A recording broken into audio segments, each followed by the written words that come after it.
welcome to the Healthcare Executive Insights podcast. My name is Elliot Sloan from the Macallan Group, and today we have a very special guest, Ihab Shahawi, the CEO of Patterns Behavioral Services. Thank you so much for taking time to chat with us today, Ihab. Thank you for having me on, Elliot. Appreciate being here. Yeah, so tell us a little bit about your professional experience and tell us more about Patterns Behavioral Services. My background is in psychology. I have a bachelor's and master's in psychology, and I also have a couple of MBA degrees from UCLA Anderson and National University of Singapore. Undergrad is UCLA. Psychology has been my career for the last close to 30 years, and it is what I studied in college, and I'm doing exactly what I set out to do, which was work with individuals with behavioral challenges and intellectual and developmental disabilities. So tell me more about Patterns Behavioral Services. How big is the operation and where are you serving patients? Patterns is a company that's doing about $40 million a year in revenue right now, and it is in 11 different states. We're mainly provide services in our centers within those different states and cities, as well as in the families' homes and at schools. Wherever the children are is where we aim to be. Sure. So you have brick and mortar set up, and then you have therapists that come to your home or come to the school systems to work with the kids. Absolutely, correct. So talk to me about how you went from one location to being in multi-states with multi-clinics. How long have you been building the company? I started my business 26 years ago. It was a company called the Sales Group, and for 25 years, my wife and I built the business. And last summer, we sold the majority of the business and kept the one subsidiary, which is Patterns, out of that sale. And Patterns was doing about $5 million a year last summer, and only in Orange County in Southern California. And we slowly began expanding that to other states as we found individuals that had a similar philosophy of how to work with children and wanted to be supported on the administrative side and the clinical side to help them build those locations. And so we partnered and employed quite a few individuals in those states to help us get off the ground and opened up out in those areas. And we've been fortunate to find some really great people and with similar philosophies to help us expand and grow. And we've developed a really strong administrative back office setup. We do support them with the billing and payroll and accounting and all the administrative parts that psychologists aren't usually very good at. And we give them that support. But we're also supporting with clinical and behavioral supports as well. Are you an MSO organization? No. So I was curious if you're like a management company, a master service organization. That we do have a separate company that's called Abati, and Abati is a consulting company that actually provides support to other companies who are in our field who are either looking to go to market and sell their business, looking for an exit, or are actually in the process of looking for funding to grow. So they're looking for private equity or venture capital, or even looking for a bank loan. And we've been through all those processes many times and have great experience at it. So we're offering that service to others out there at this time as well. Understood. But as a separate piece of the business from our actual direct services and operations. Got it. Yeah, when you said you provide with operational support, billing support, and clinical support. I thought maybe you were a management company that found other therapists that wanted to come under your brand and have you manage their practices. But I guess if you explain it that way, I guess we've done that, but they're all tend to become employees. Got it. They're not their own separate operations that we only contract with. Got it. We do have a management piece to the business where we provide that service. And if there were others out there who wanted just that piece of it, we've actually thought about offering that, but we've never done that yet. Understood. Understood. Talk to me a little bit more about the disabilities you guys are treating. We work with children and young adults with intellectual and developmental disabilities.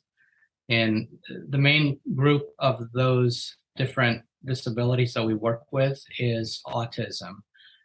Majority of the children and young adults we work with right now are on the autism spectrum, and anywhere from severe autism all the way to Asperger's on the lighter side.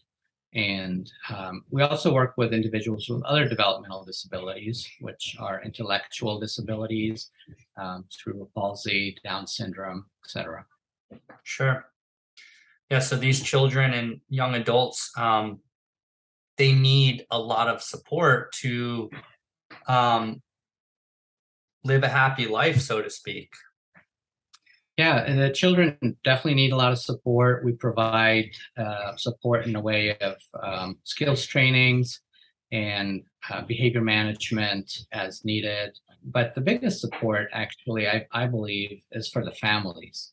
Sure. The parents need a lot of support. A lot of parents have a child diagnosed with autism and they don't really know where to go. There are a lot more resources online now than there used to be, but still it's like, what do I do in my local community? Who do I reach out to for services? Which agency? So as people if they contact us, we help them work through that process, whether it's services through their insurance company or through their local agencies or counties. And what are you seeing as far as the numbers? Are the number of children who are diagnosed with these disabilities, is it continuously spiking upwards? Is it leveling? Is it decreasing? It's definitely not leveling yet or decreasing. It's definitely still on an upward trend. Okay. Right now, according to the Centers of Disease Control, it's the diagnosis of autism is 1 in every 44 children born is Wow. going to be diagnosed with autism somewhere on the spectrum. And that doesn't include anybody else that's born with an intellectual or developmental disability. Sure. And where would that number have been, let's say, 20 years ago? It was probably, I remember maybe 10, 12 years ago, it was around 1 in 164. Oh my gosh. And then it started going down almost every year, and it's down to 1 of every 44. So it's taken big jumps, and some of that is due to previous cases who were not well diagnosed. So we need to attribute a big chunk of that to people who probably were somewhere in the autism spectrum, but just the diagnosis tools were not where they should be in order to get the proper diagnoses that we get now. So there's more testing and Sure. more diagnoses that's happening now. And that's probably a good portion for the increase. But we still believe that due to the fact that this is a genetic disorder, that it's continuing to go up as well due to genetic issues and just a lot of people believe pollution or toxins in the environment affect that.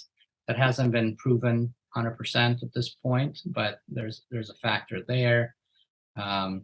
Different other reasons have come up as well, like parents who smoke or parents who drink, parents who have mental health issues in the family tree in the past generations, and so there's a variety of reasons where this could come from and why it's increasing. Any technologies on the horizon that help these children with their learning disabilities? Is there any new tools that you have to help serve these children better? In the last 20 years, there's a process called applied behavior analysis and another approach called positive behavior supports, which is really applied behavior analysis for individuals that are having challenging behaviors, and all on a 100% completely positive basis. And we also use an approach called multi-element behavioral support model for those extreme cases with extreme behavioral challenges and aggression and so forth. It's basically looking at the whole environment of an individual from a 360-degree perspective and seeing what causes these challenges, what causes these issues, and what's contributing to them, and what are those factors, and how do we adjust their environment possibly in order to reduce their extreme behaviors or upsets and so forth. So that's really what's prevalent and done by our therapists on a day-to-day basis with each child on an individualized plan, using an individualized plan. Sure. As far as technology, virtual reality, I just saw something recent. Virtual reality tools are looking like they could be an interesting approach where you could work with a child with them and wearing a virtual reality mask and kind of a cartoon-like world to teach them skills and to teach them appropriate behaviors and Sure. and approaches and so forth. I think there's hope there. Okay. It's still in the early stages, but very, very interesting. Yeah. I think technology needs to take the kind of a step or two more of an advance for it to be workable with a lot of the kids. Yeah. Teach them how to focus and to be able to enjoy that and learn from that, I think will be amazing. Yeah, I mean, the kids, they're glued to the iPads or the screens. Anything you put in front of them, they're drawn to. So now how do we use Yes. those screens to create beneficial training and education? There's definitely software being developed Sure. that's cartoonish, that looks like Yep. games or Yep. video game type of approach or cartoon type of approach to teach skills and to teach, to have really important skills learning Sure. lessons embedded into them. And that's really what we do from an ABA or positive behavior support side, is really embed training within normal activities and play to make it fun for the kids. So we're doing it in the natural environment now, but there's also the opportunity to do it on, in the virtual world. Sure. So are you using specific applications or learning management systems to have a process with each child? Yeah, our processes are those that I mentioned, which is the multi-element behavior support, positive behavioral support systems, as well as applied behavior analysis as a package embedded together in order to use those techniques within those systems and models in order to advance the learning of the kids in a strategic and consistent and progressive basis. Sure. What has been your biggest factor of growth and expansion into multiple cities, multiple clinics? How have you been able to attract new families, or I should say, children that need your services when you're opening up new locations? What has allowed you to go from 0 to 40 million in revenue per year? What have been your marketing strategies? We've done some very basic marketing. As I mentioned, the numbers are high. Children being born every minute with autism diagnosis, and so there's no shortage of individuals to serve. Family to family referral has been the biggest approach for us to grow. We get calls all the time from families saying, "Hey, so and so, my friend or somebody I know in a group or a club or also has a child with a disability that they're using your services. How do we apply to use yours?" Also, Sure. the insurance companies refer out to providers like us Sure. to provide services to their clients. And basically, if we do a good job, we know we're going to get referrals, and that's our real focus is on quality of services and training of our team members and just making sure we're applying the right processes with each child and working our plan and making sure the parents are involved and the parents are being trained and being supported. And those are the keys as far as I'm concerned. Yeah, I imagine a lot of the work that you do is for the parents and giving them the tools they need to carry on some of the program when they're not physically with your team. Absolutely, because we're not with the kids all the time. In most cases, it's maybe 10 to 15, 20 hours a week maximum. There's another 140 some hours in a week on top of that they're Sure. home with their family members, and the family really needs to learn what we're doing that's succeeding with their child so they can duplicate it at home. Sure. That's the key to how the more involved the family is, the faster a child progresses. Sure. Sure. And I imagine you have a large staff that are working with the children, and you have probably a large admin team. Talk to me about the challenges you face and many other medical or healthcare organizations are facing, which is um, how do you attract high quality employees during a time of staffing issues? It's been a challenge across the board, obviously, not just in our field, but every field practically. There's hiring signs everywhere.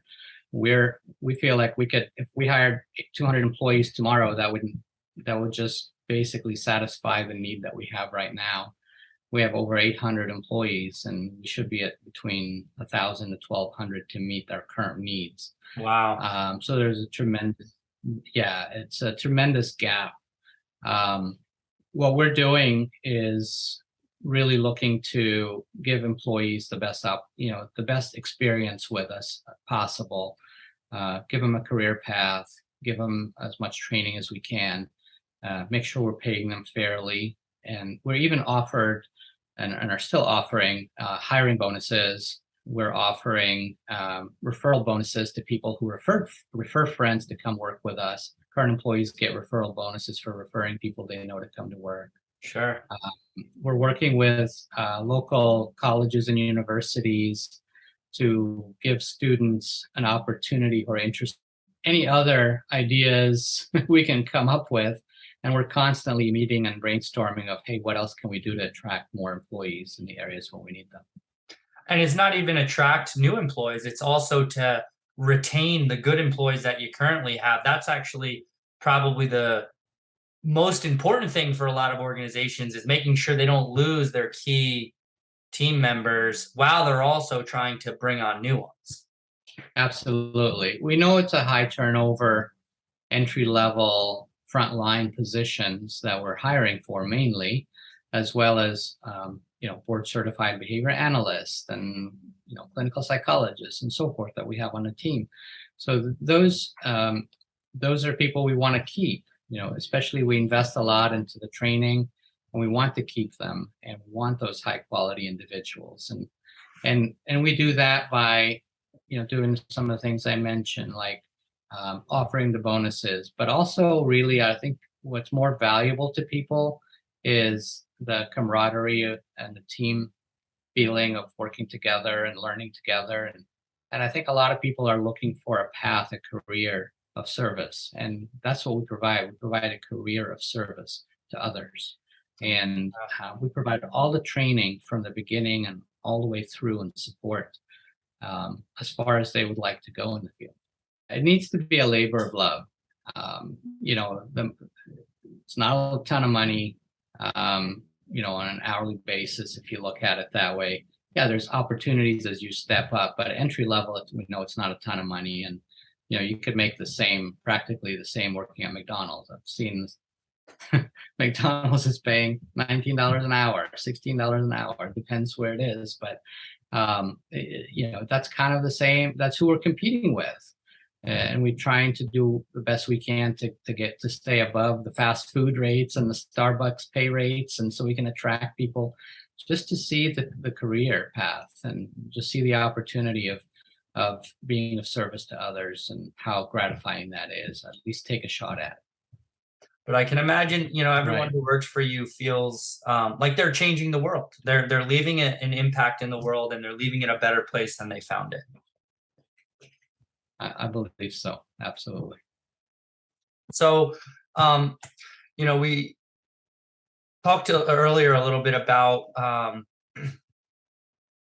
your other company and how you sold a large portion of that larger company, and you kept the subsidiary, which is Patterns. So it sounds like you've had experiences dealing with raising capital, mergers and acquisitions, and a lot of private practice owners out there in all different specialties of medicine are seeing consolidations happening, whether it's private equity or health systems acquiring these practices or taking large ownership stakes in these practices.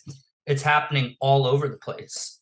And these practice owners that are providers are, a lot of them have been, in the industry helping patients for 20 years, and they're thinking about their exit strategy. What's next for them? There's options on the table, but it's a tricky landscape to navigate. What are you really worth? What's the better fit for your situation? Is it a health system? Is it a private equity partner? Is it a debt lending partner? There's a lot of options out there. So why don't you tell us a little bit about your experience and any insights or advice you might be able to share with our audience? Sure.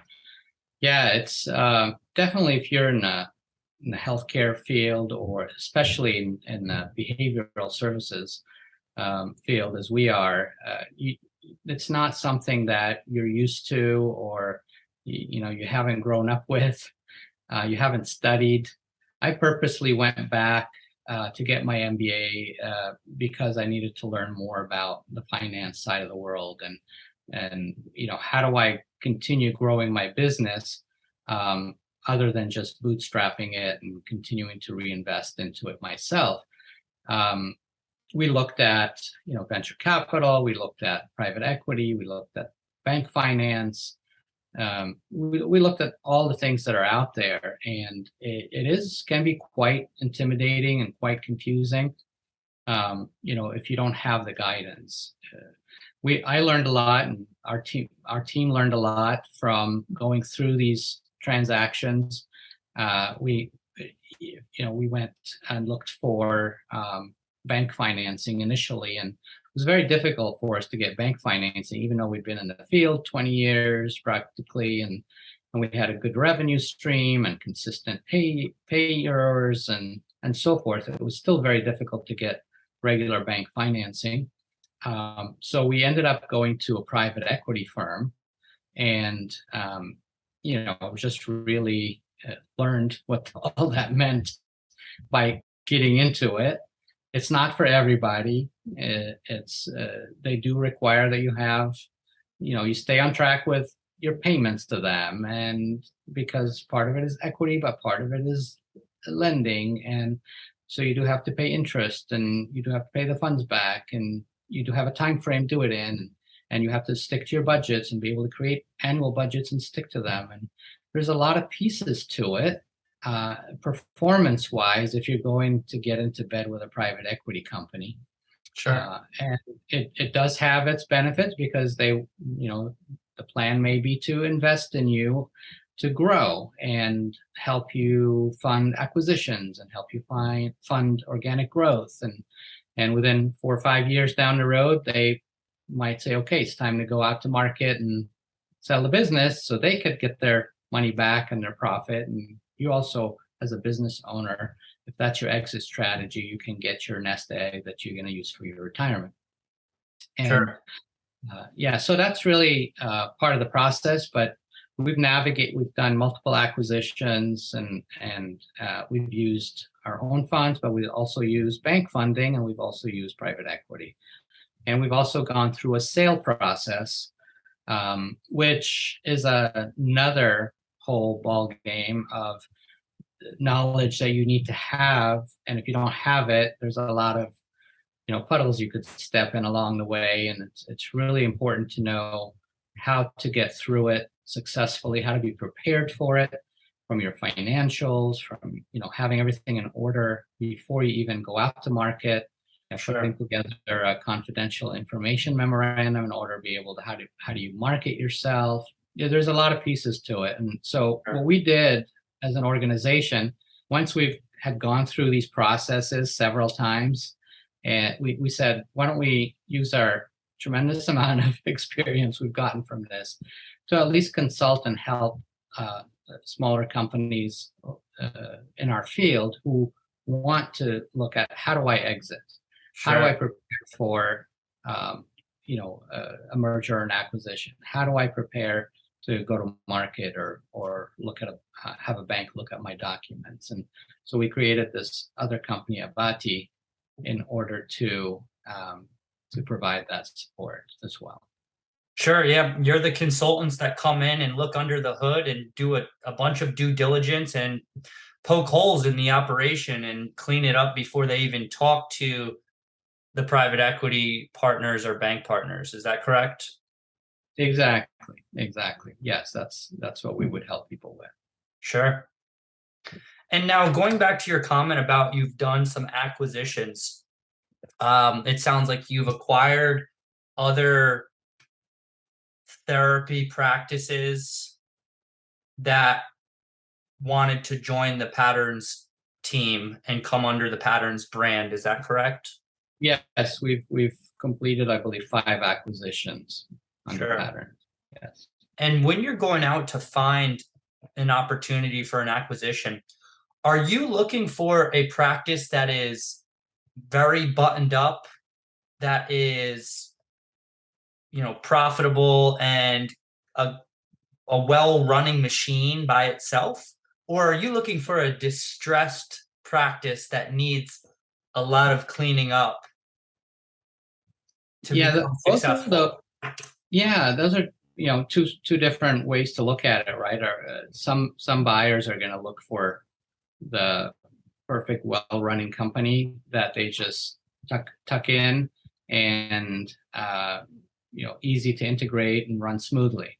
Sure. We haven't quite. Those generally cost a lot more than the ones that need help. Sure. Or a smaller version. So ideally for us is a smaller company that is well run, that is not it's not so expensive to acquire.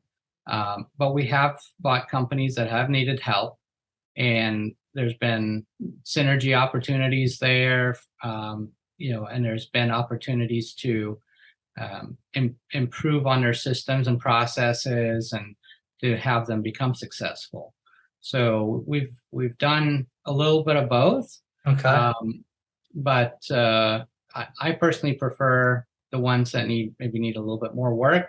Sure. Just because I think we could add more value there based on our experience and help get them. It's like buying a new construction home versus a fixer-upper. You get a better return on the fixer-upper, but you got to give it a little tender, loving care.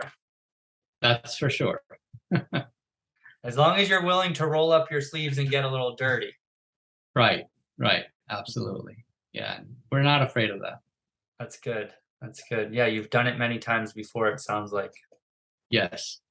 So tell me, what's the future hold for Patterns? What's the 5-year plan? What are you looking to accomplish next?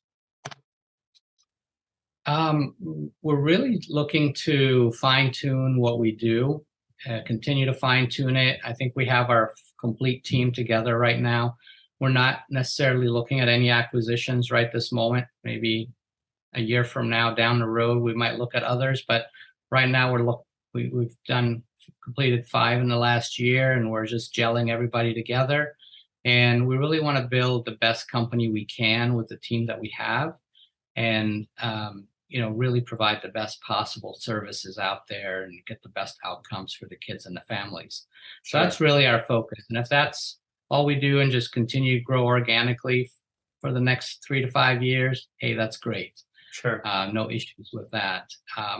That's why also we added Abati, is because we want to see how we could do it for ourselves, but how can we help others get there as well?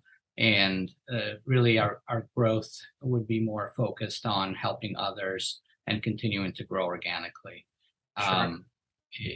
That's kind of where we're at right now, and until the bell rings and something says, okay, it's time to retire, and then we need to look for our exit. At that point, my wife and I will need to Sure. take a look at that at some point in time. Not Sure. quite there yet, but we'll see when that comes around. Absolutely. Right now, you're focused on the patient care and delivering the best product and service to these children. Absolutely. Yes. So, Ihab, just share with our audience the name and how to spell your consulting firm if someone's interested to find you. Sure. Yeah. Abati LLC, ABATI, comma LLC. That's the name. Sure. And anything we could do to provide support, feel free to reach out to us. We have our email is abatiteam.com. Could reach out to me directly, ihab.shahawi@abatiteam.com. That's terrific. Well, thank you so much again, Ihab, for your time today. Kudos to you and your team for the wonderful work that you're doing. You're touching a lot of lives of these children and these families and giving them the support and resources in a situation that nobody expects to have land in their lap, but the reality is it's happening to millions of families. So thankfully there are organizations like yours out there to help navigate this tricky landscape when you have a child dealing with these type of disabilities. Yes, absolutely. Thank you. It's our mission. It's our drive to help the families as much as we can, help as many children as we can, as many ways as we can, and just really be there for them and to give them that support. And we know how difficult it can be and challenging, and we want to be the team and a group that eases that stress, not add to it. Absolutely. Yeah. Well, you're doing God's work, so pat yourself on the back. Thank you so much, Elliot. Appreciate that. Awesome. Thanks again, Ihab. Have a great afternoon.